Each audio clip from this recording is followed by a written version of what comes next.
Guys, ang lakas ng hangin sa lawa. Oh.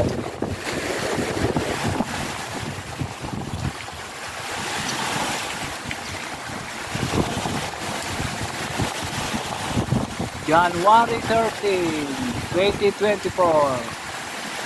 Masama ang panahon sa lawa, lakas ng hangin at ang lalaki ng alon.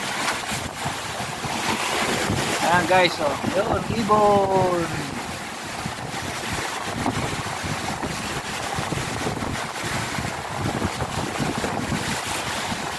Ang laki ng alon. Takot maligo.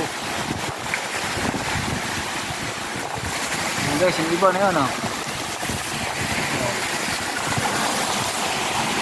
Oh, yan pa. Laki, ayan, oh. Ayan na! Ayan na!